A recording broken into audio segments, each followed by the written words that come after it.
nkuzaniye imigisha myinshi mbese ntiwanyingurira kera narakuvukiye uzi nkuzaniye imigisha myinshi mbese ntiwanyingurira kera narakuvukiye.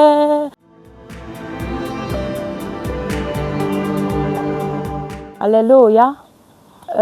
Turashimira Imana yabanye natwe, Imana iri kumwe natwe ikomeje kubana natwe muri uyu mwanya wo kwamamaza ubutumwa bwiza.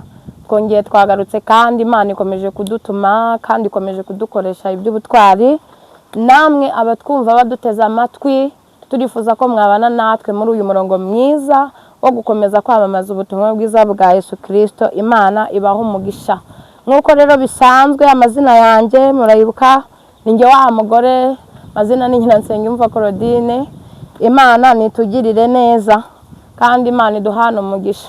Hanyuma rero umunsi wacu uyu munsi turaza kuza gusangira amagambo y'Imana ari na byo kurya byacu by'uyu munsi, ndetse tumenye ko ari byo bitunze ubugingo. Ndifuza ko waza guhemburwa n'ibi byo kurya Imana iteguye uyu munsi. Imana y'amahoro nitugirire neza. Hanyuma turi mu munsi twizihiza kandi dukunze, twitegura umunsi mukuru wa Noheli, twibuka izuka ndetse gucungurwa kwacu, uburyo byagiye bigendamo. Ndabifuriza kugubwa neza, mbifurije umwaka mushya, mbifurije umunsi mushya muhire, kandi mbifurije kugubwa neza muri uku kwezi ndetse no mu mwaka ukurikiyeho. Hanyuma mbazaniye ijambo ryitwa imbaraga zikora kuri tere, numva ari ryo tugiye kuganiraho. Ndifuza ko iri jambo ryakuvana muri uku kwezi rikakwinjiza mu mwaka, kuko izo mbaraga nagiye mbona zikora kuri tere mu gihe gikwiye n'ikidakwiye, mu gihe gikomeye n'icyoroheje. Izo mbaraga turazikeneye, ni izo mbaraga turaza kuzisanga, turaza kuzibona. Ni intego y'amagambo turi buze kuvugaho, imbaraga zikorera kuri tere. Imana itugirire neza.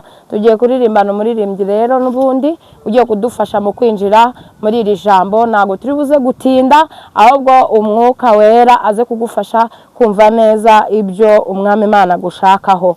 Imana itugirire neza. Umuririmbyi wa 66 rero ni message uyumve, uyitega amatwi. Imana iragushaka, Imana iragukeneye.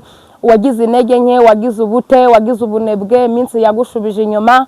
Ubwo twari duherukana twavuze twigeze tuvuga, ubwo twari tuganira ku iryo jambo, twaganiye ku ijambo ryitwa kugumana na Yesu. Tumaze kuganira ku ijambo ryitwa kugumana na Yesu, tugarukanye ijambo cyangwa titire ivuga ngo imbaraga zikora kuri tere. Iyo wagumanye na Yesu, iyo wabanye nawe, byanga bikunda aguha imbaraga. Hari imbaraga guha zikubashisha kuba ku munsi mubi cyangwa se mwiza. Imana itugirire neza. Muririmbyi wa 66 mu gushimisha Imana. Ngwino ngukize mwangizi, nabonye ishavu ryawe ryose, nyamara ushatse ko ngukiza, ukwiriye kunyumvira. Dore uko mpagaze ku rugi, ndishabuje umucunguzi, nkuzaniye imigisha myinshi mbese ntiwanyingurira. Dore uko mpagaze ku rugi, ndishabuje umucunguzi, nkuzaniye imigisha myinshi mbese ntiwanyingurira. Kera narakuvukiye, gucunguza ubugingo bwanjye, mbese kunangiye umutima, ubuze uko wanshyiramo. Namaze iminsi myinshi cyane ku rugi rwawe nkomanga, mugenzi ko bugiye kwira, mbese ntiwanyingurira. namaze iminsi myinshi cyane ku rugi rwawe nkomanga, mugenzi ko bugiye kwira, mbese niwanyingurira. Rya joro ridakiteka niryiruza ntabaza sute, ntutinde unyitaba uyu munsi, ngukikire nkurengere.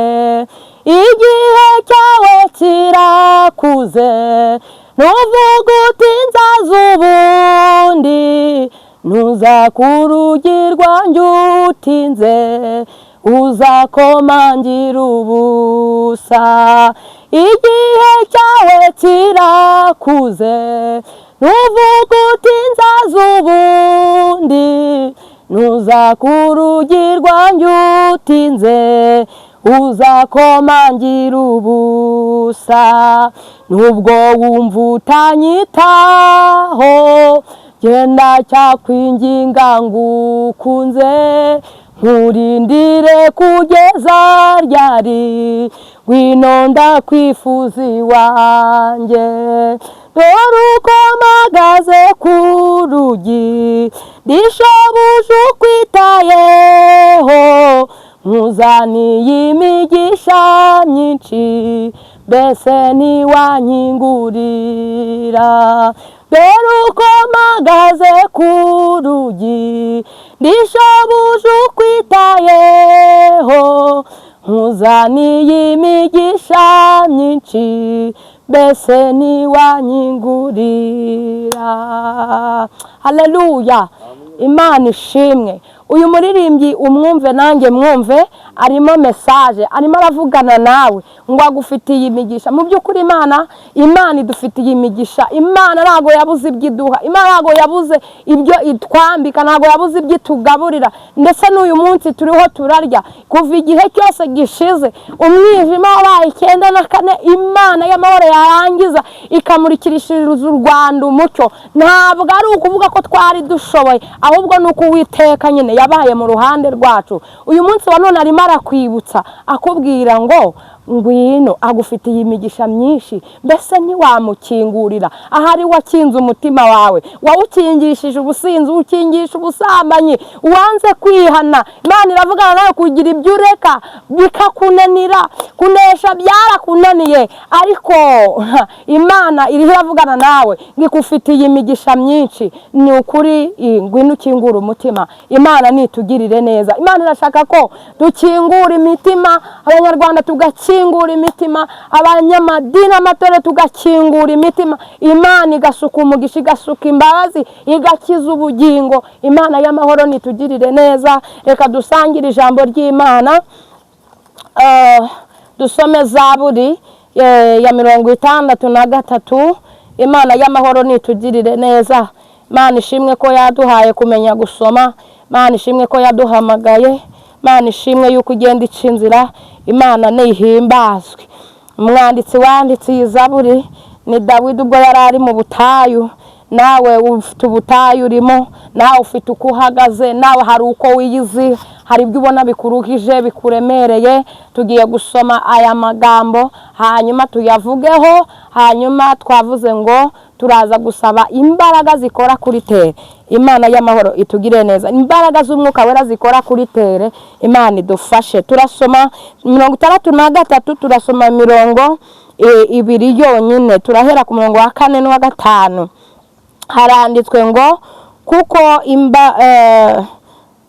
turahera ku murongo wa 3 tumanuke tugere ku wa 5.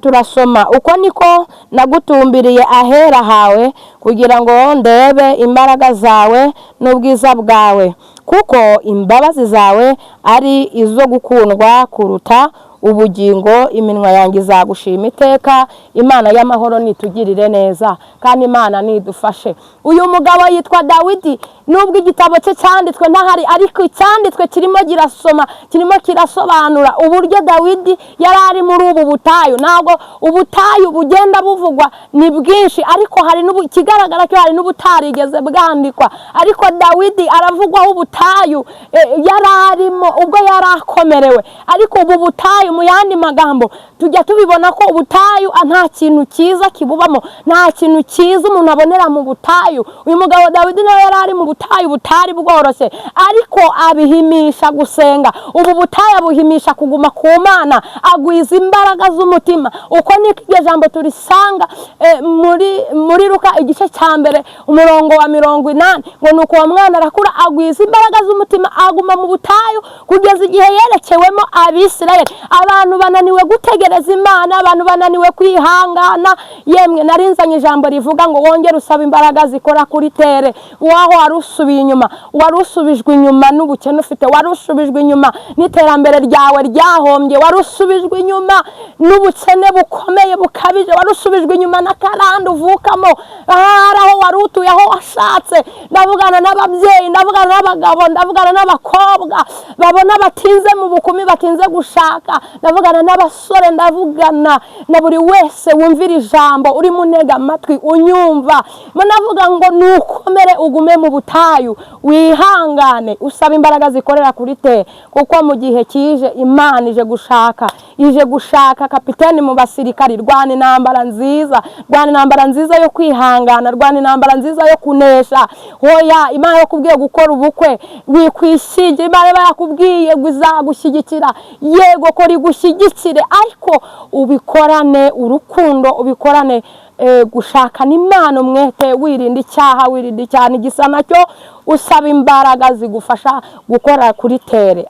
Iminsi igiye kuza ni iminsi izabiruhije, ni iminsi abasazi bagiye gusara bari benshi, ni iminsi abantu bagiye kugubwa nabi, igitumo nibibagerageza, ndetse byaranatangiye. Buri muntu wese arasabwa gutunga imbaraga z'umutima, ndetse zimufasha gukora mu gihe cye agezemo kitamworoheye, arindiriye Uwiteka, atirwaniriye, ataguye, adasubiye inyuma ngo atakarizwe icyizere n'ijuru ryamuhamagaye. Imana itugirire neza rero, kandi Imana itwumvire. Dawidi arangije aravuga ngo uko ndiko nagutumbiriye ndi kureba gukomera kwawe Uwiteka. Arangije arebye ngo asanga imbabazi zikwiye gukundwa kuruta ubugingo. Abantu benshi barimo barirata ubugingo, ariko bataranyura mu mbabazi, batarihana ngo babanze bareke Imana ibanze ibaha imbabazi, ibashyigikire, ibarwanirire, hanyuma nimara kubababarira babone bitwa abanyabugingo. Uyu munsi wa none Imana irashaka ko twihana, twarangiza tukababarirwa, tukabona kwirata ko turi abanyabugingo. Imana itugirire neza, turirimbira cyangwa tubwiriza hejuru y'ibyaha. Imana ishaka ko tuvangura, tukagaragaza ukuri nyako, tukagaragaza umurongo nyawo, tutari mu bateka mitwe, ahubwo duhagaze mu kuri, twiteguye gusubiza umuntu tubajije impamvu z'ibyiringiro dufite, dushikamye rwose kandi tutajegajega. Imana y'amahoro nidushyigikire, kandi Imana itugirire neza. Hanyuma niba warunaniwe, waruremerewe, wabona guguye, wabona gusubiye inyuma, ariko ndagira ngo nongere ukangurire kongera gusaba Imana iguha imbaraga zikora ku munsi mubi, zikora mu gihe cy'ikibazo wahuye nacyo, zikora mu gihe uhuye n'urugamba rutakoroheye, mu gihe uhuye n'intambara kandi utari burwane, ukeneye imbaraga zigufasha kuri uwo munsi. Imana itugirire neza, kandi Imana y'amahoro igushyigikire, Imana ikurinde kumwara. Hanyuma rero nari nshoreje ahangana ndi ku intego y'ijambo imbaraga zikorera kuri tere. Imana y'amahoro ikumera umugisha, izi mbaraga uzisaba Imana iraziguha. Imana iguha imbaraga zikorera mu kibazo urimo, Imana iguha imbaraga zihanganira aho uri gucururiza, aho usengera, mu ntambaro urwana, muvuga butumwa, we mwigisha, pasiteri, mushumba. Imana iguha imbaraga zigufasha kuri tere uriho, sinzi tere uhagazeho, sinzi tere ugiye kujyaho, sinzi tere umazeho iminsi, ariko Imana iguha imbaraga zigufasha kuva aho hantu neza utamwaye. Imana ibaho umugisha. Reka dusenge, hanyuma dusaba imbaraga zikora kuri tere. Turagushimiye Imana yacu, Imana ifite imbaraga, wowe wahozeho kandi uzahoraho. Uri Imana tubwira gahoro ukumva cyane, uri Imana tubwira bicyo ukakira byinshi, cyane ko umwuka wera tujogorera ibikwiriye. Tuvuze byinshi Mwami aha hantu, hari abantu benshi baduteze amatwi, hari abantu benshi batwumvishe mu mpande enye z'isi ndetse no hanze yacyo iki gihugu cy'u Rwanda. Turasenze, tusengeye muri iri jambo. Umugabo Dawidi yagwije imbaraga zimufasha kuguma muri ubu butayu ageze igihe aba umwami. Nyamara Uwiteka hari benshi bari bananiwe, bari babuze imbaraga, babuze icyo bakora. Sabye imbaraga zikora kuri tere, sinzi tere buri wese ariho, ariko wese umugire neza, umushyigikire mu izina rya Yesu. Amina.